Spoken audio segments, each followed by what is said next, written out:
둘째 아들, 동북공정의 발표기지, 동북사지를 통해서 본 역사 침탈. 동북사지에 수록된 고조선에 대한 연구 동향 분석. 우시라 한국항공대학교 교수. 동북사지를 중심으로 본 중화인민공화국의 고구리사 연구 동향. 박승범 고구리 고리연구소 연구원. 동북사지 수록 사만 백제 신라 후삼국 관련 논문의 경향성. 박찬규 고구리 고리연구소 연구원. 동북사지를 통해 본 한중간의 발해사 인식. 한규철 경성대 명예교수. 동북사지를 통해서 본 근현대 만주 변경에 대한 중화인민공화국의 시각. 박선영 세종대 교수. 동북사지에 수록된 고조선에 대한 연구 동향 분석. 우시라 한국항공대학교 교수. 1. 글을 시작하며. 2. 중화인민공화국의 백도백과 소개된 고조선 항목의 내용. 3. 이 글의 분석 대상인 동북사지의 고조선 관련 글들 소개. 4. 중화인민공화국의 민족 귀속과 변강학 이론의 바탕. 5. 동북지역 토착 민족과 그 귀속에 대한 견해. 6. 동북사지 수록 고조선 관련 논문들에 대한 분석 및 정리. 7.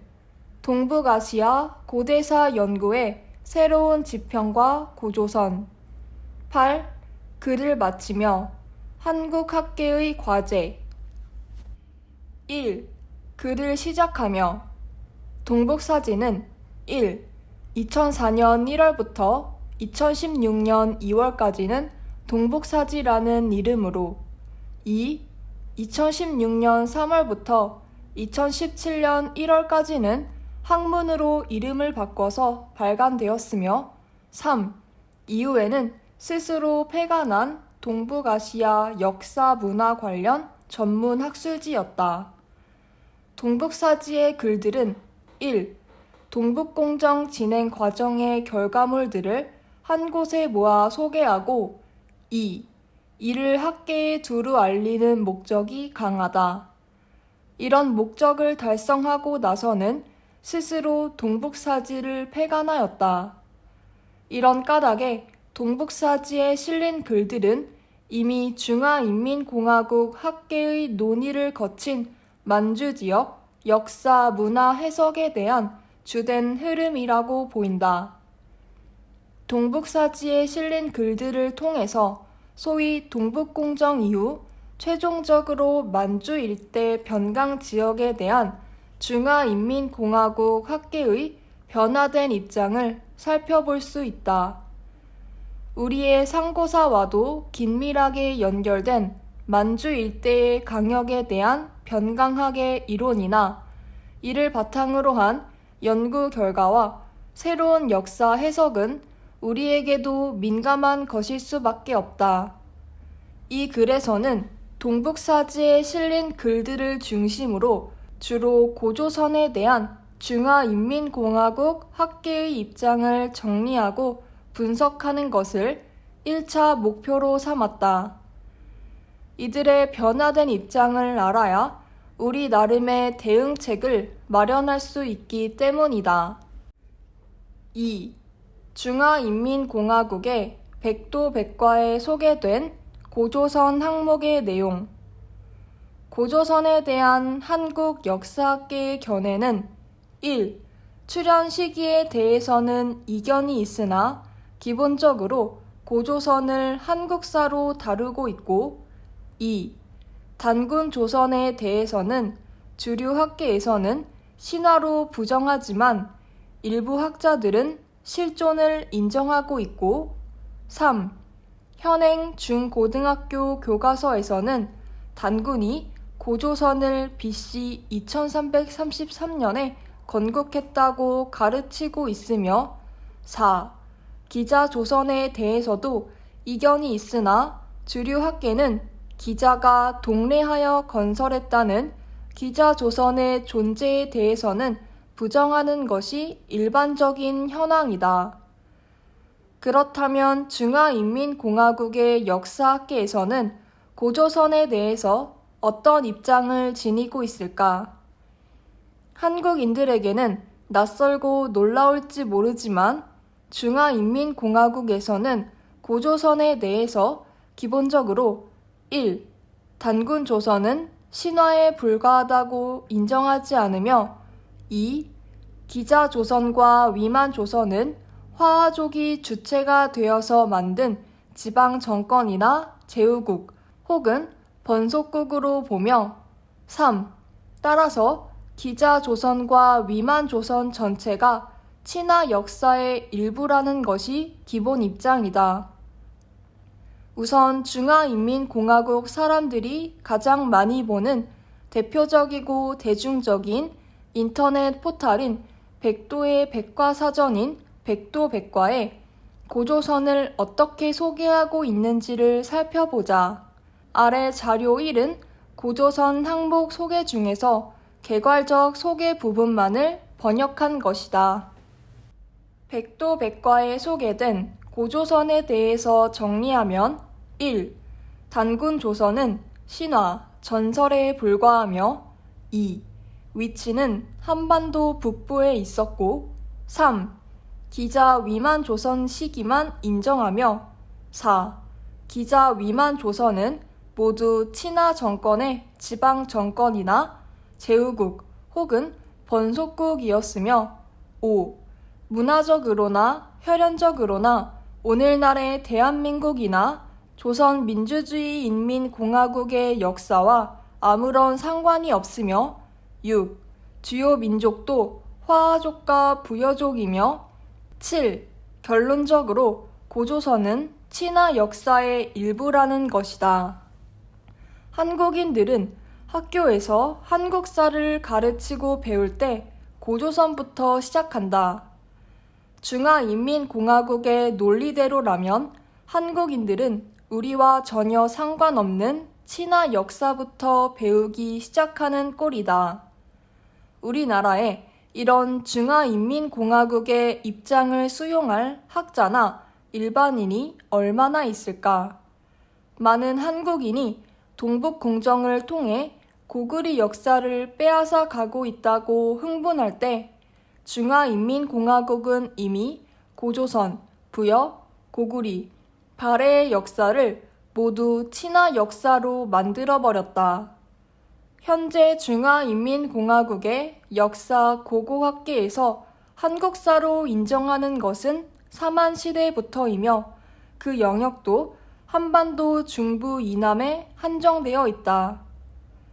중화인민공화국의 대표적인 백과사전에서 고조선을 이렇게 소개하는 것은 많은 중화인민공화국의 역사 고고학자들이 이런 입장을 지니고 있기 때문이다. 그들의 입장에 대해서 우리가 대응하기 위해서라도 그들의 입장을 만들어 온 기본적인 역사관, 민족 귀속과 강역 이론 등에 대해서 철저히 분석하고 대응책을 마련할 필요가 있다. 3. 이 글의 분석 대상인 동북사지의 고조선 관련 글들 소개. 동북사지는 한시적으로 발행되다가 스스로 폐간하였다. 그 사이에 만주 지역에 대한 많은 논문이 발표되었다. 이 글에서는 1. 민족과 정권의 귀속 문제 관련 논문 2. 만주 지역의 토착 집단 유형과 지역 배치 3. 고조선 관련 논문들을 집중적으로 분석하였다. 이 글에서는 동북공정 이후의 시기를 1. 역사 침탈 기간과 2.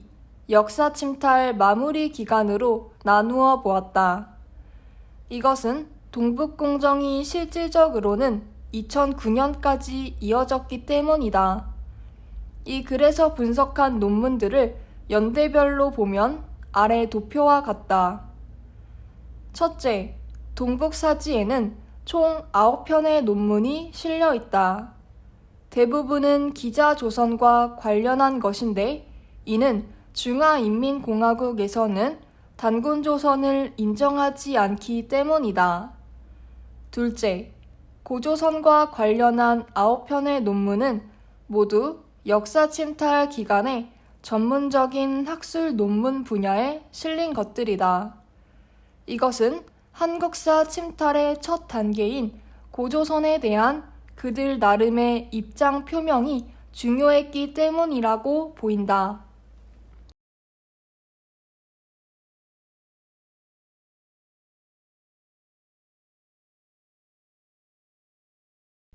4.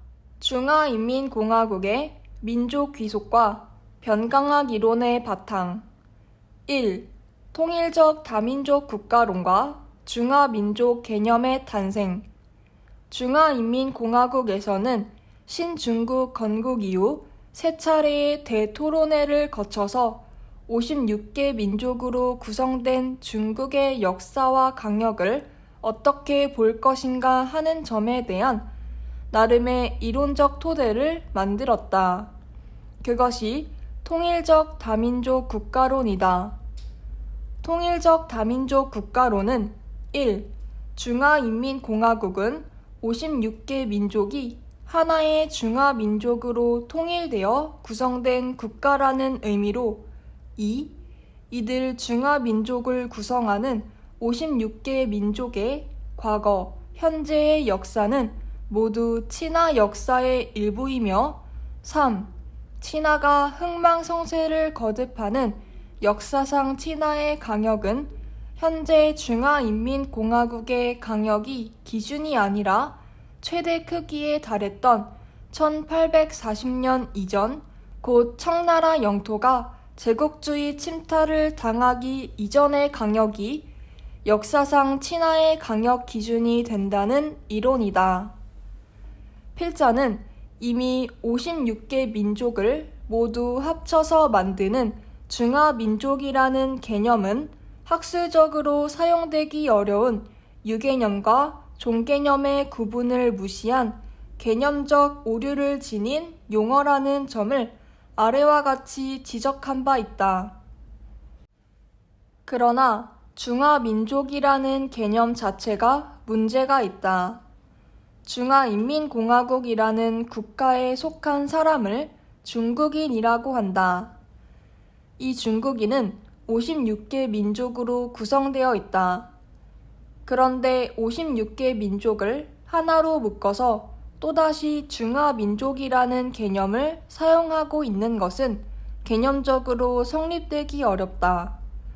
56개 민족에서의 민족과 중화민족에서의 민족이 과연 같은 의미의 민족인가? 민족이라는 개념 위에 또다시 상위의 개념으로 민족이라는 것을 사용할 수 있는가? 민족이라는 것은 언어, 거주하는 지리적 범위, 경제 생활과 문화, 동료로서의 공속의식을 공통으로 가지며 역사적으로 형성된 인간 집단이다. 조선족, 위구르족, 장족 등과 같이 한족과 언어도 다르고 종교도 다른 56개 민족을 모두 묶어서 중국인이라고 할 수는 있지만 이들 56개 민족을 묶어서 중화민족이라고 하는 것은 허구적인 개념에 불과하다.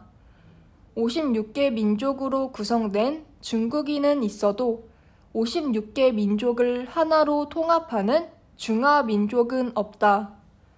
이것은 수많은 민족으로 구성된 미국인은 있어도 이 민족들을 모두 합쳐서 미국 민족이라는 개념을 사용하지 않는 것과 마찬가지다.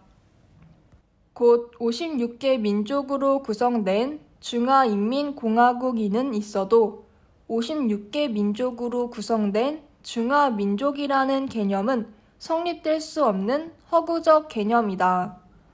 수많은 민족으로 구성된 미국인은 있어서 수많은 민족을 합친 미국 민족이라는 개념은 성립될 수 없는 것과 마찬가지이다. 그러나 중화인민공화국은 80년대 이후 중화민족이라는 개념을 정치, 문화, 역사 방면에서 지속적으로 빈번하게 사용하고 있다. 이것은 각 민족의 분열 방지를 위해서 56개 민족을 하나의 민족으로 인위적으로 묶을 수밖에 없는 정치적 필요성 때문에 사용되는 매우 이데올로기적인 용어라고 할 수 있다. 그러나 이제부터 분석할 동북사지에 실린 학자들의 논문은 통일적 다민족 국가론과 중화민족이라는 틀에서 한치도 벗어나지 않는다. 이는 일종의 이론적 지침이라고 할 수 있다. 2. 동북사지에 보이는 조영춘 견해. 동북사지가 창간된 첫 해인 2004년 3월호에는 학술적 주요 논점 분야에 조영춘의 친화 고대 민족의 국내외 천도와 그 귀속 문제라는 글을 주요 논문으로 실었다. 조영춘은 민족 귀속 문제와 국가의 강역 문제는 긴밀하게 연결되어 있어서 변강사 연구와 국제관계사 연구에서 회피할 수 없는 문제인데 학계에서는 아직 일치된 견해가 없었다고 지적하면서 자신의 이론을 전개하고 있다. 이 글이 중요한 것은 이런 논리가 동북사지 발행 첫 해에 민족 귀속과 강역 문제를 다루는 가이드라인처럼 제시되고 있기 때문이다. 동북사지에 등장하는 많은 글은 대부분 이런 전제를 바탕으로 집필되고 이런 입장이 중화인민공화국 학계가 민족 귀속 문제나 강역 문제를 다루는 기본적인 전제가 된다. 사실 조영춘의 논리는 완전히 새로운 것은 아니다. 이미 1950년 이후 세 차례의 대토론회를 거쳐서 통일적 다민족 국가론을 정립하는 과정에서 수없이 논의되었던 것이고 이제는 어느 정도 합의가 이루어진 것이다.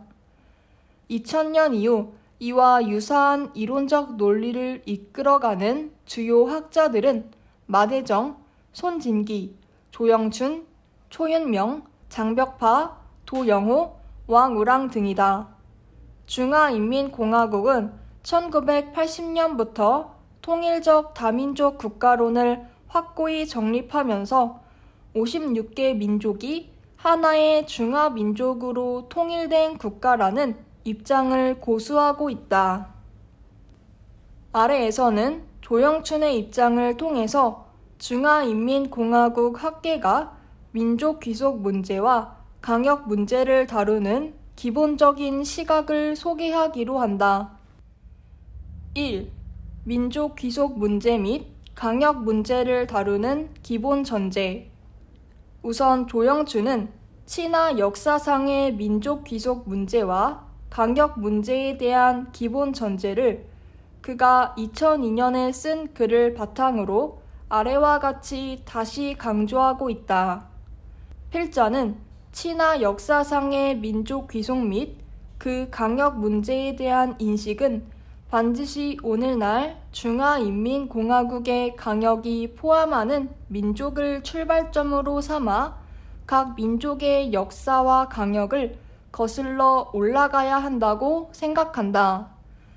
오늘날 중화인민공화국 강역 내에 살고 있는 민족 및 역사적으로 오늘날 강역 안에서 생활했으나 이미 사라진 민족은 모두 중화민족의 구성 부분이며 그들의 역사는 모두 친화 역사의 구성 부분이며 그들이 역사적으로 활동한 지역과 정권을 세운 강역도 모두 친화의 역사 강역의 구성 부분이다. 위의 인용문에는 조영춘이 민족 귀속 문제와 강역 문제를 바라보는 기본적인 전제가 잘 드러나 있다. 첫째, 친화 역사상의 민족 귀속 및 그 강역 문제에 대한 인식은 반드시 오늘날 중화인민공화국의 강역이 포함하는 민족을 출발점으로 삼아 각 민족의 역사와 강역을 거슬러 올라가야 한다는 입장이다. 이것은 현재 중화인민공화국 영토 안에 존재하는 56개 민족이 모두 대상이라는 것이다. 둘째, 오늘날 중화인민공화국 강역 내에 사는 민족 및 역사적으로도 오늘날 강역 안에서 생활하고 있으며 이미 사라진 민족은 모두 중화민족의 구성 부분이며 그들의 역사는 모두 친화 역사의 구성 부분이며 그들이 역사에서 활동한 지역과 정권을 세운 강역도 모두 친화 역사 강역의 구성 부분이라는 입장이다. 조영춘이 논리를 전개하는 전제는 1.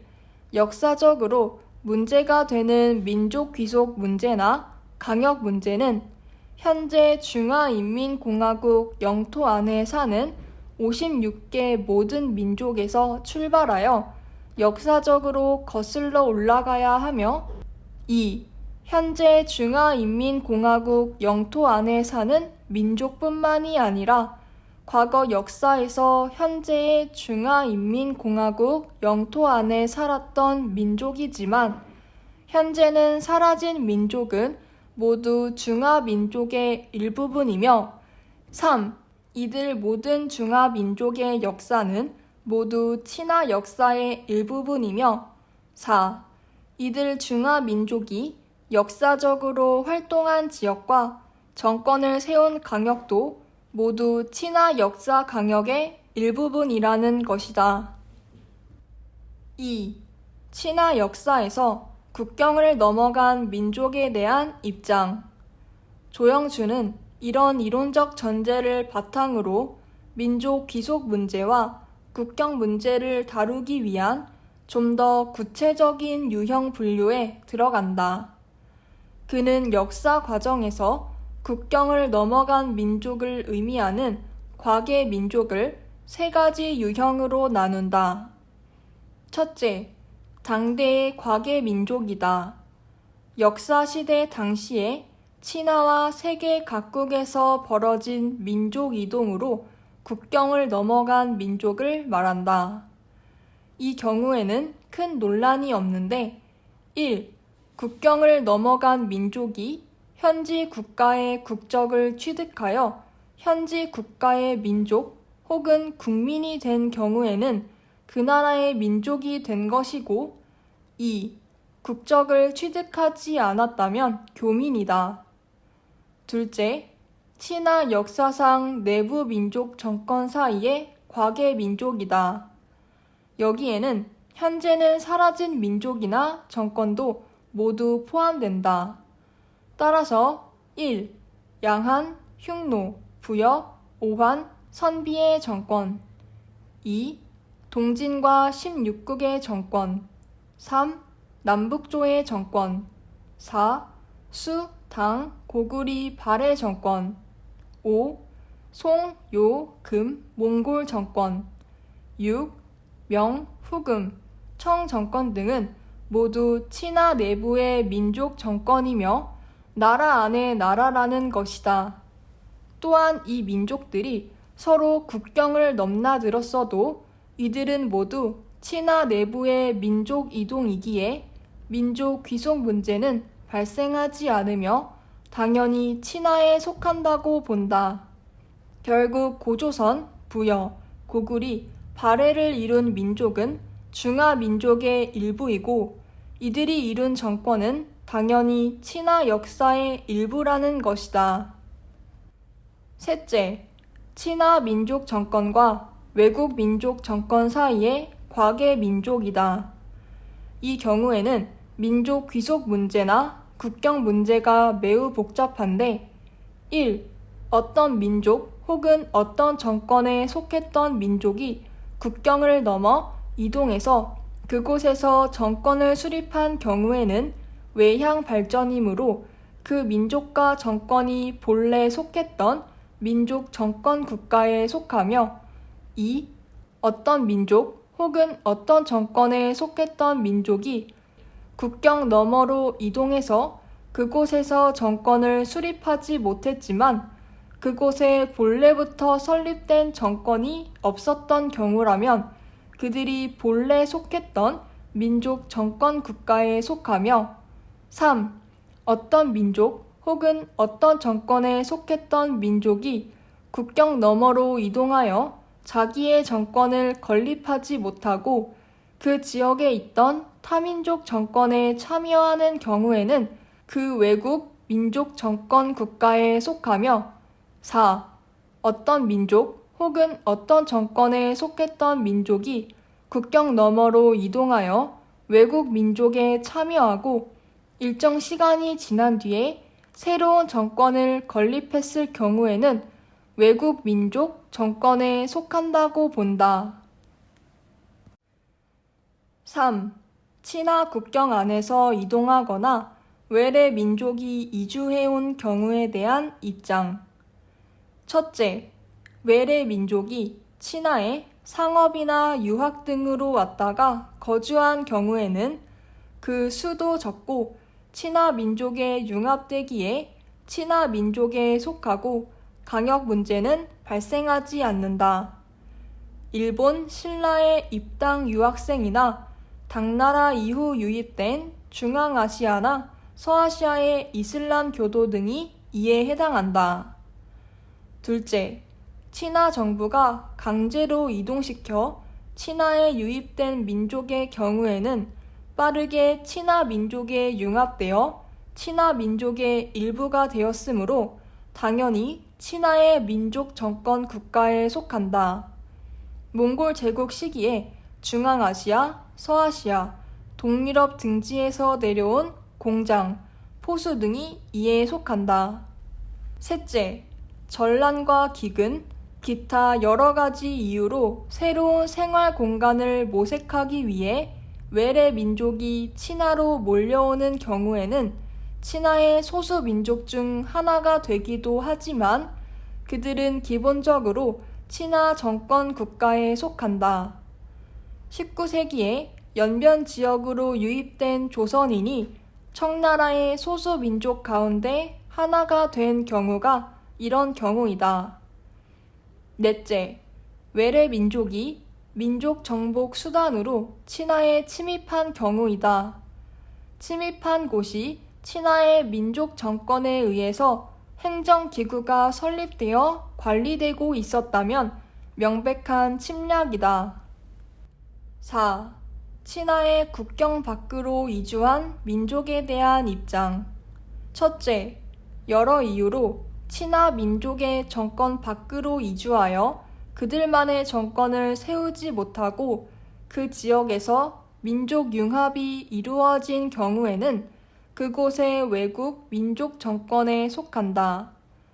민족적 독자성을 유지하고 있으면 외국 정권에 속하지만 화교라고 부를 수 있다.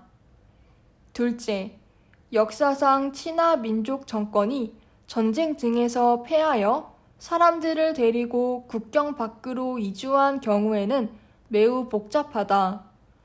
조영춘은 이 부분에서 한반도 고대사와 관련하여 구체적인 예를 들고 있다.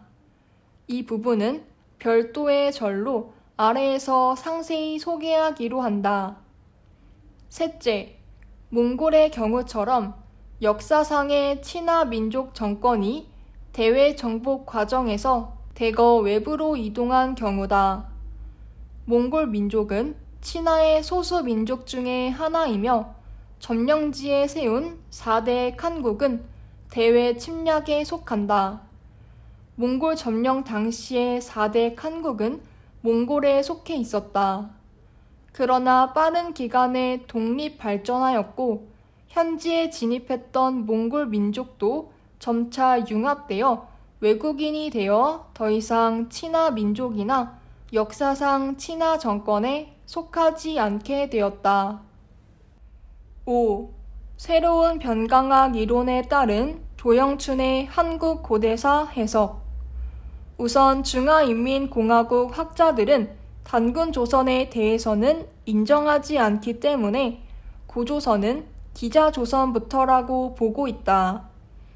조영춘이 그의 변강학 이론에 입각해서 한반도 고대사에 등장하는 국가에 대해서 언급하고 있는데 이것은 조영춘 한 사람의 견해만이 아니라 대부분의 학자들이 이런 견해를 가지고 있다.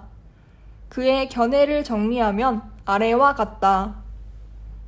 첫째, 기자조선, 위만조선 등 고조선에 대한 입장이다. 1. 주나라가 은나라를 멸망시키기 이전에 은나라의 종실 귀족인 기자 혹은 기우가 산동 지역에서 고죽 부근 지방으로 가서 오늘날 객좌현에 기우극을 설립하였으니 이것이 기자조선이다. 기자조선은 은나라 유민인 기자가 친화 역사상의 강역 안에 건립하여 주나라 정권에 신속된 것으로 친화 역사상 내부의 민족 정권이다. 이 경우에는 국경 밖으로 이주한 경우로 볼 수 없고 친화 역사상 민족 정권 사이의 이동이며 민족의 변화는 없다. 2. 그러나 전국 시대에 연해 장군 징계가 기자조선을 침범하여 기자조선이 압록강 동쪽의 한반도 북부 지역으로 이동한 것은 국경 밖으로 이주에 해당한다. 만일 한반도 북부 지역에 역사상 친화 민족이 아닌 다른 민족의 정권이 관할하고 있었다면 기자조선이 그 정권을 침략한 것이 되겠지만 사실은 그렇지 않다고 주장한다. 곧 당시 한반도 북부 지역은 관할하는 정권이 없던 곳이라고 주장한다. 따라서 기자조선이 한반도 북부 지역에 도착했을 때 그곳에는 이미 사람이 활동하였으나 정권을 세우지 못하였기 때문에 한반도 남쪽의 고조선과는 상황이 다르다. 기자조선이 한반도 북부로 진출하는 것은 원래 기자조선 정권이 외부로 발전한 것이며 그 정권의 성격은 여전히 친화 역사상의 민족 정권에 속하며 그 관할 범위는 역사상의 친화에 속한다고 주장하고 있다. 3. 이후에 친화의 연나라 사람 위만이 건립한 위만조선은 기자조선을 멸망시켰는데 이것은 친화 역사상 내부에 속하는 민족 정권 간의 교체이며 민족 귀속 문제에 있어서는 변화가 없으며 여전히 친화에 속한다고 주장한다. 조영춘의 논리를 정리하면 1. 은의 유민인 기자가 세운 기우국 혹은 기자조선은 친화 역사상의 강경 안에 건립되어 주나라 정권에 신속된 것으로 친화 역사상 내부의 민족 정권이며 친화 역사상 민족 정권 사이의 이동에 불과하므로 이들이 친화 민족인 것은 당연하며 2. 연나라 사람인 위만이 기자조선을 멸망시키고 세운 위만조선도 친화 역사상 내부에 속하는 민족 정권 간의 교체에 불과하므로 친화 민족이고 친화 역사에 속하며 3.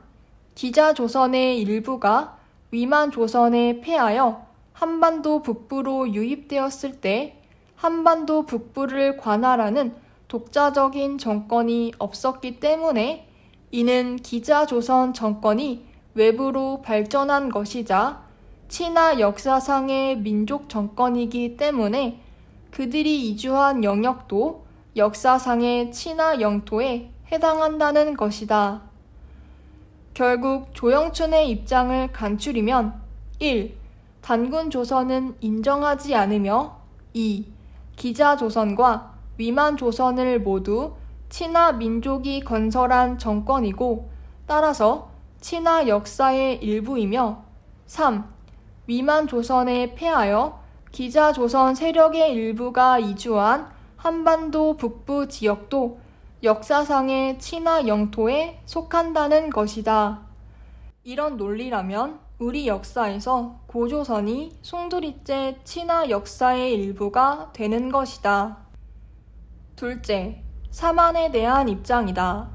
한반도에 지난 사람들이 진나라의 고역을 피해 이주했다고 자칭한 것은 진나라 때 일부 사람들이 한반도로 이주했음을 말해준다.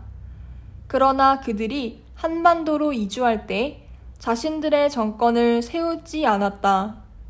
먼저 마한 경내에 들어온 이후에 비로소 진한 정권을 수립하였다. 의심의 여지 없이 마한에 활동하던 범위 내로 유입된 진나라 사람은 당연히 마한 민족에 속하며 더 이상 원래의 진나라 민족에 속하지 않는다. 이후에 그들이 세운 진국도 당연히 외국 정권에 속해야 한다. 이것이 기자조선과 위만조선과 다른 점이다. 결국 조영춘의 논리대로라면 1. 위만조선에 패하여 기자조선 사람들이 밀려온 한반도 북부 지역은 중국의 민족 정권 국가 영토였고 2. 한반도 북부를 제외한 지역에서 마한과 진한 시기부터 외국 정권, 곧 한국사가 시작되었다는 것이다. 셋째, 고구리에 대한 입장이다. 1. 고구리는 친화 역사의 강역에 세워져 양한에 신속된 친화의 민족 정권이다. 당 고종 총장 원년에 고구리를 멸망시키자 고구리인 대부분은 친화 영토 안으로 이주하거나 발해와 돌걸 등의 정권에 편입되었는데 이러한 이동은 여전히 친화 역사상 내부 민족 정권 간의 이동에 속해 있으며 그 민족은 당연히 친화에 귀속된다. 결국 1. 고구리는 친화 역사의 강역에 세워진 친화의 민족 정권이며 2. 멸망 이후에도 대부분은 친화 영토 안으로 이주했거나 발해, 돌걸 정권에 편입되었으니 친화 역사상 내부 민족 정권 간의 이동에 불과하므로 당연히 친화 민족과 친화 역사에 속한다는 것이다. 조영춘의 입장에서는 독자적인 연호를 사용하고 수나라, 당나라와 전쟁을 치른 고구리는 외국 정권 혹은 독립된 국가가 아니라 친화의 영토 안에 설립된 친화 민족의 지방 정권에 불과하다는 것이다. 2. 고구리가 멸망했을 때 아주 적은 일부의 사람들은 신라로 남천했는데 이렇게 신라로 남천한 고구리인들은 국경 밖으로의 이주에 속한다. 이들은 이주하면서 자신들의 정권을 세우지 않고 신라 정권에 편입되었으며 민족 귀속과 관련해서는 당연히 신라에 귀속된다. 이후 신라 민족과 융합하여 외국 민족으로 변하게 되었다. 조영춘의 논리에 의하면 1. 고구리 민족은 처음부터 역사상 친화 민족이고 신라 민족과는 전혀 다르다는 것이며 2. 그나마 신라는 외국 정권, 곧 독자적인 친화 밖의 국가로 인정한다는 것이다. 넷째, 고리에 대한 입장이다. 918년에 왕건이 다시 고리 정권을 수립하는데 200여 년이 지난 후였다. 즉, 고구리가 멸망하고 일부 고구리인이 신라 정권에 편입된 지 이미 수세대가 흐른 뒤에는 원래의 고구리인은 이미 신라화 되었기 때문에 소위 왕씨고리는 원래의 고구리 정권과는 근본적으로 아무런 필연적 관계가 없다. 왕씨고리는 신라 정권의 기초 위에 세워졌고 이씨 조선의 전신이 되었다고 볼 수 있다. 결국 조영춘은 1. 친화 민족의 일부분이 세운 고구리가 망하고 일부 사람들이 신라 정권에 편입되어 신라 민족으로 신라화되었고 2. 이신라 정권을 바탕으로 고리가 세워졌기 때문에. 3. 본래의 고구리와 고리는 전혀 관련이 없다고 주장한다.